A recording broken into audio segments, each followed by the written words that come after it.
حضرت عمر فاروق رضی اللہ تعالیٰ عنہ اپنے بچوں کو فرمایا کرتے تھے کہ بہت آدمی کو بھوک لگی ہو نا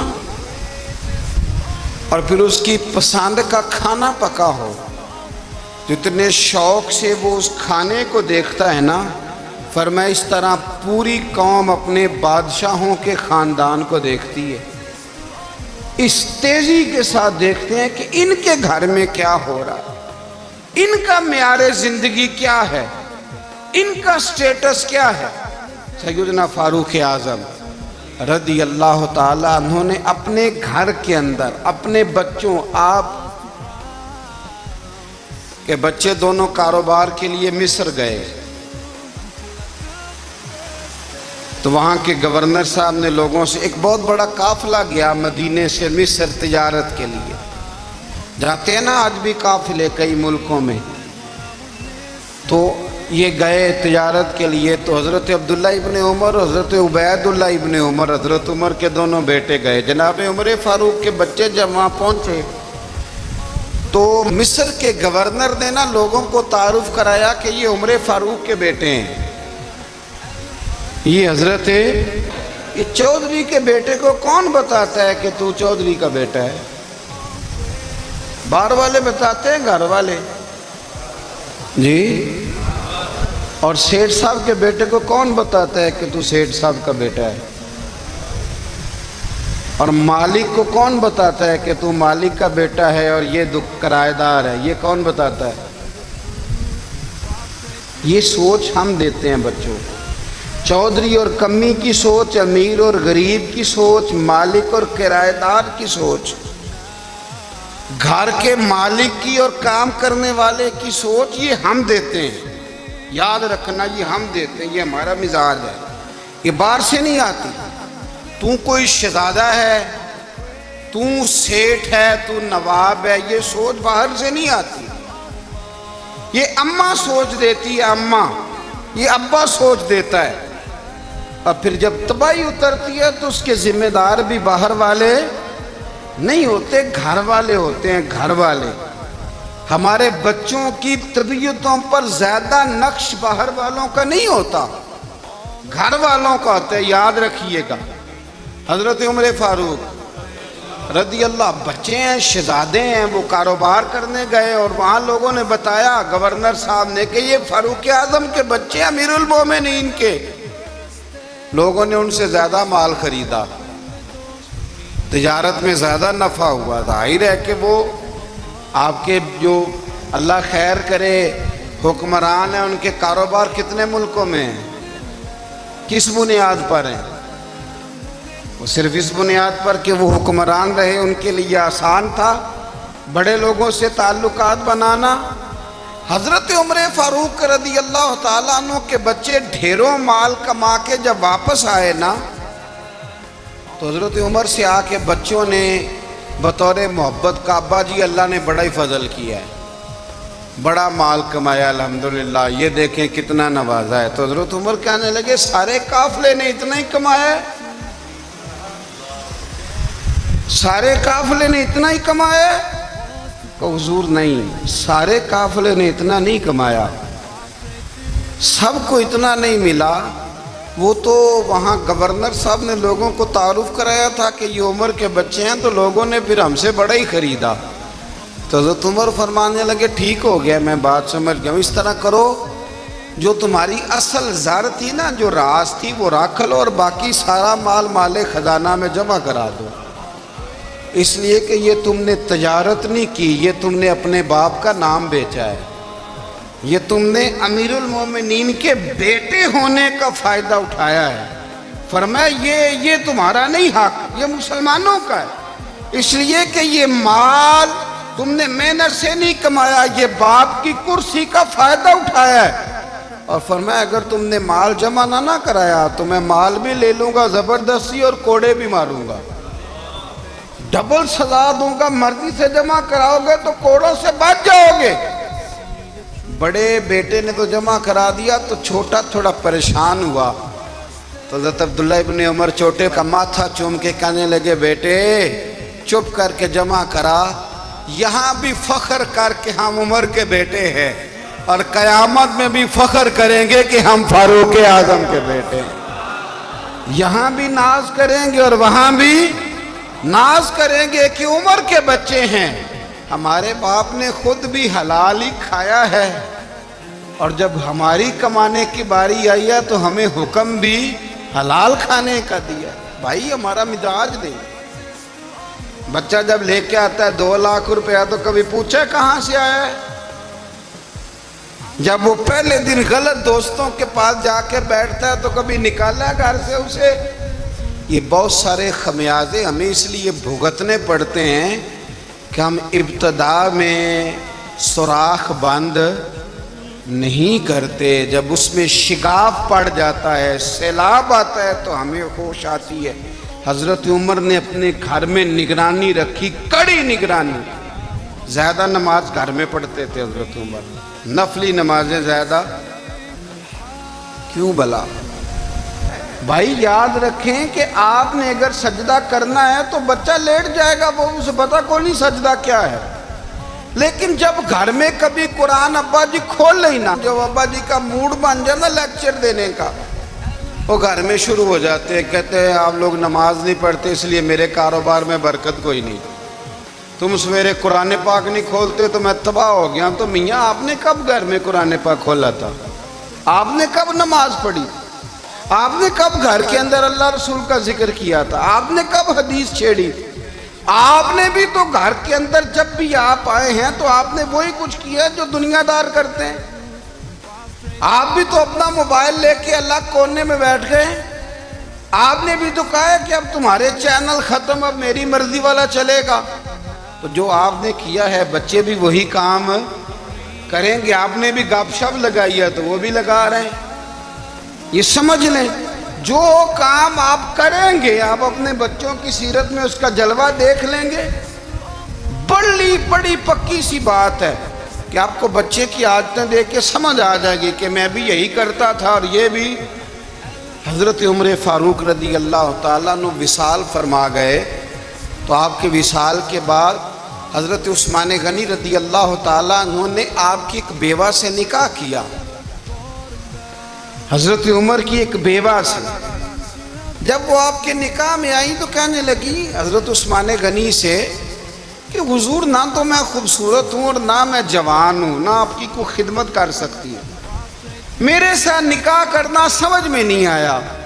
کیا شاندار جواب دیا حضرت عثمان غنی نے، کیا خوبصورت جواب دیا۔ فرمانے لگے میں نے اس لیے نکاح نہیں کیا کہ مجھے تمہارے حسن سے دلچسپی تھی یا تمہاری خدمت کی ضرورت تھی، میں نے تو اس لیے نکاح کیا ہے کہ مجھے بتاؤ عمر فاروق گھر کے اندر اپنے رب کی عبادت کس طرح کرتے تھے، وہ قرآن پاک کس طرح پڑھتے تھے، وہ رویا کیسے کرتے تھے، استغفار کا طریقہ کیا، کس وقت کس انداز میں وہ اپنے رب کو یاد کرتے تھے۔ اس لیے کہ عمر کئی دفعہ گھر سے آتا تھا تو میں اس کے چہرے پر نور دیکھا کرتا تھا، میں روشنی دیکھتا تھا، ایک معیار دیکھتا تھا۔ نکاح اس لیے کیا ہے کہ مجھے عمر کی جو گھر کے اندر کی عبادت ہے اس سے آگاہ کرو، تاکہ عثمان غنی بھی چاہتے ہیں اس طرح کے عمل کرو جس طرح کہ عمر فاروق کر کے گئے ہیں۔ بھائی جب تک ہم اپنے گھر میں وہ توجہ نہیں دیں گے، وہ مزاج دیکھیں نا، ہمارے گھروں میں جب نقشہ پاس ہوتا ہے تو ٹی وی لان بھی اس میں ہوتا ہے، ڈرائنگ روم بھی ہوتا ہے، نماز کی جگہ بھی ہوتی ہے نقشے میں۔ صحابہ جب گھر بناتے تھے تو ایک مسجد بیت کا نقشہ پاس کرتے تھے، ذہن میں رکھتے تھے کہ یہ کونا نماز کے لیے، وہاں جوتے لے کے کوئی نہیں جائے گا، وہاں نماز پڑھی جاتی تھی، عورتیں وہاں اعتکاف کرتی۔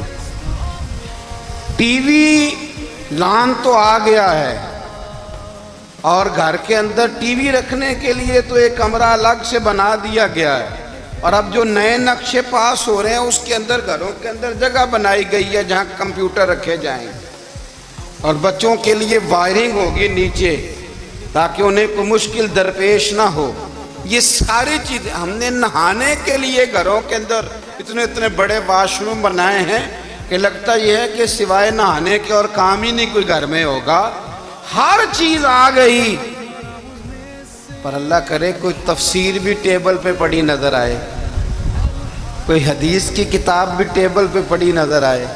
اللہ کرے کہ جس طرح ابا لطیفہ سن کے آتا ہے تو وہ جب تک سنا نہ لے اسے ہضم نہیں ہوتا، اللہ کرے کہ وہ جمعے میں بیان سن کے جائے تو اس کا بھی دل کرے میں اپنے بچوں کو سناؤں۔ وہ نبی پاک کی کوئی حدیث کہیں سے سنے تو گھر جا کے سنائے۔ جب تک یہ معیار نہیں بنتا، آپ کیسے توقع کرتے ہیں کہ گھر کے اندر اللہ کی رحمتیں نازل ہوں گی؟ آپ یہ کیسے توقع کرتے ہیں کہ گھر کے اندر وہ معیار اور وہ مزاج بنے گا؟ حضرت عمر فاروق نے ذاتی زندگی پر جو توجہ دی، گھر والوں کے معیار پر جو توجہ دی حضرت عمر فاروق رضی اللہ تعالیٰ عنہ نے، وہ بھی بڑی دیدنی ہے۔ حضرت ابو موسیٰ اشعری کو نا آپ نے وزیر خزانہ بنایا، وزیر خزانہ۔ تو حضرت ابو موسیٰ اشعری کہتے ہیں کہ حضرت عمر کو شیخ خزانے میں رہنے تو دیتے نہیں تھے۔ تو ایک دن نا میں صفائی کر رہا تھا اس کمرے کی جس میں خزانہ رہتا تھا۔ ہمارے تو ملک میں جو جاتا ہے وہ صفائی کر کے ہی جاتا ہے، اللہ خیر کرے۔ اور خیر معیار بدلتا ہے، جو پچھلی حکومت ہوتی ہے وہ قرضہ اٹھاتی ہے، وہ باہر سے جاتی ہے تو قرضہ لے کے آتی، اور جو نہیں آتی ہے وہ کہتی ہے ہمیں پیکج مل گیا ہے، وہ قرضہ نہیں اٹھاتے۔ ان کو کیا ملتا ہے؟ یعنی پچھلی نے قرضہ لیا تھا اور ہم نے، واہ جی واہ کیا خوبصورت انداز ہے، اس کا نام بدل کے نا، انہوں نے قرضہ لیا تھا اور ہم نے، میں کہا بڑے شاندار سیانے بندے ہو گئی۔ اور اللہ تعالیٰ خیر فرمائے، ہمارے جو بڑے شاندار قسم کے دوست ہیں نا، شاندار، جن کا ادب سے نام لیتے ہیں، وہ عرب کے بادشاہ ہیں۔ ہم تو عرب خالی کہتے بھی نہیں، عرب شریف کہتے ہیں، عرب شریف۔ انہوں نے پتہ کیا کیا ہے؟ انہوں نے اس طرح کیا ہے کہ جو کشمیریوں کا قاتل تھا نا، اس کے گلے میں میڈل ڈال دیا ہے۔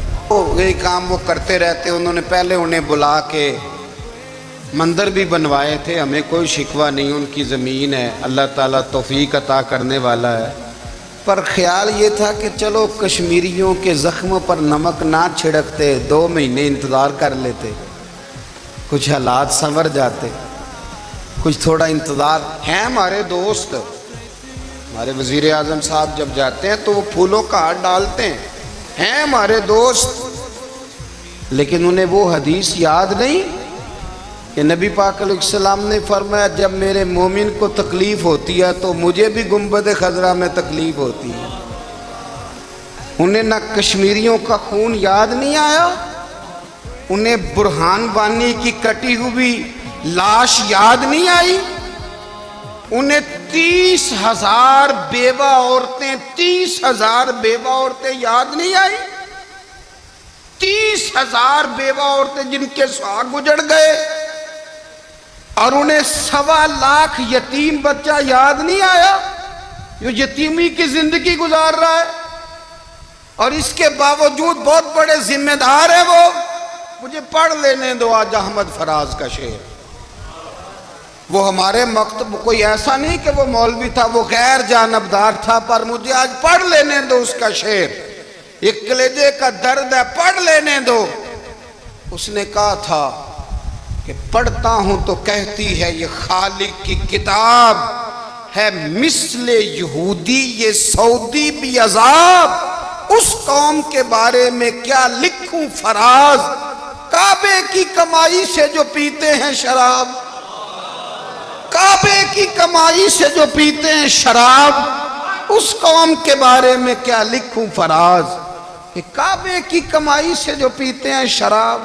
میں خیال نہیں آیا تمہارا صرف دین یہ ہے کہ قبریں گرا دو، مزارات گرا دو، فقط یہ دین ہے؟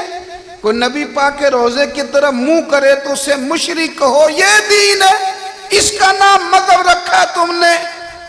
مذہب تو اس کا نام ہے کہ جو رسول اللہ کا نام لینے والا ہے وہ ہمارا یار ہے، اور جو نبی پاک کا نام لینے والا نہیں، ہمارا اس سے کوئی تعلق یہ دین ہے۔ حضرت عمر فاروق کی سیرت سنا رہا ہوں، حضرت عمر کی۔ حضرت ابو موسیٰ اشعری نے ایک عیسائی کو منشی رکھا تھا، اکاؤنٹ آفیسر حضرت ابو موسیٰ اشعری نے. تو حضرت عمر فاروق بول پڑے، کہنے لگے تمہیں مسلمان کوئی نہیں ملا تھا؟ کلمہ گو نہیں تمہیں نظر آئے؟ کشمیریوں کی لاشیں نظر نہیں آتی؟ ان کا خون بہ رہا ہے، تباہی اتر رہی ہے، اور تم قاتل کو گولڈ میڈل پہنا رہے ہو. اور یاد رکھنا، جب مسلمانوں کی بچیاں روندی جاتی ہوں نا تو پھر اسلام امن کا درس نہیں دیتا، پھر اسلام جہاد کی بات کرتا ہے. پھر اسلام جہاد کی بات کرتا ہے، جہاد کی. وہ قومیں غیرت مند نہیں ہوتی کہ جن کے گھروں میں آگ لگی ہو اور وہ غیروں کو ہار پہناتی پھریں. اللہ کا کچھ خوف کرو. زندگی مختصر ہے. دبئی میں کتنے رہے اور کتنے چلے گئے. خدا را کچھ خدا. تم سے اچھے تو وہ نیو یارک کے رائٹر ہیں جو کم از کم اپنے کالموں میں کشمیر کی بات کرتے ہیں.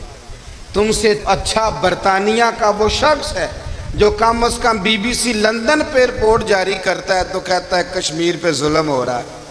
تم سے تو وہ اچھے رہ گئے. تم نے بات کرنا تو دور کی بات، تم نے دشمنوں کے گلے میں ہار پہنانے شروع کر دیے. کل جب پوچھیں گے بلا کے تم کو اپنے سامنے، کیا جواب جرم دو گے تم خدا کے سامنے؟ بڑی تکلیف ہوئی، بڑی تکلیف ہوئی.